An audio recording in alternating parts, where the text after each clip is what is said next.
Item ಯಾವುದೇ ಇರಲಿ try ಮಾಡಿ ಆಚಿ ಚಿಕನ್ ಮಸಾಲಾ. ಮಂಡ್ಯದಲ್ಲಿ ಸೇತುವೆ ದುರಸ್ತಿ ವಿಚಾರದಲ್ಲಿ ಅಧಿಕಾರಿಗಳು ನಿರ್ಲಕ್ಷ್ಯವನ್ನ ತೋರ್ತಾ ಇದ್ದಾರೆ. ಜನಪ್ರತಿನಿಧಿಗಳ ನಿರ್ಲಕ್ಷ್ಯಕ್ಕೆ ಗ್ರಾಮಸ್ಥರು ಬೇಸತ್ತು ಹೋಗಿದ್ದಾರೆ. ಇನ್ನು ಗ್ರಾಮಸ್ಥರಿಂದಲೇ ಸಂಪರ್ಕ ಸೇತುವೆ ದುರಸ್ತಿ.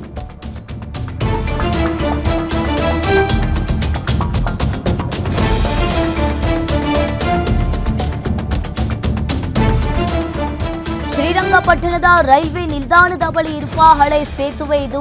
ಇನ್ನು ಗುಂಡಿ ಬಿದ್ದು ಜನರು ಓಡಾಟಕ್ಕೆ ತೊಂದರೆಯಾಗಿದ್ದ ಸೇತುವೆ. ಹಲವಾರು ಬಾರಿ ಅಧಿಕಾರಿಗಳು ಅಲ್ಲಿನ ಜನರು ಗ್ರಾಮಸ್ಥರು ಮನವಿಯನ್ನ ಕೂಡ ಮಾಡಿದ್ರು. ಗ್ರಾಮಸ್ಥರು ಮನವಿಯನ್ನ ಮಾಡಿದ್ರು ಕೂಡ ನೋ ಯೂಸ್. ಸುತ್ತಮುತ್ತಲಿನ ಗ್ರಾಮಗಳಲ್ಲಿ ಚಂದ ಸಂಗ್ರಹಿಸಿ ದುರಸ್ತಿ ಕಾರ್ಯವನ್ನ ನೆರವೇರಿಸಿದ್ದಾರೆ. ಇನ್ನು ಜನಪ್ರತಿನಿಧಿಗಳ ನಿರ್ಲಕ್ಷ್ಯಕ್ಕೆ ಅಲ್ಲಿ ಹಲವು ಬಾರಿ ಗ್ರಾಮಸ್ಥರು ಕೂಡ ಅಧಿಕಾರಿಗಳಿಗೆ ಮನವಿ ಮಾಡಿದ್ರು ಕೂಡ ನೋ ಯೂಸ್. ಸುತ್ತಮುತ್ತಲಿನ ಗ್ರಾಮಗಳಲ್ಲಿ ಚಂದ ಸಂಗ್ರಹಿಸಿ ದುರಸ್ತಿ ಕಾರ್ಯವನ್ನ ಈಗ ಸರಿಯಾಗಿ ಮಾಡಿಸಿದ್ದಾರೆ.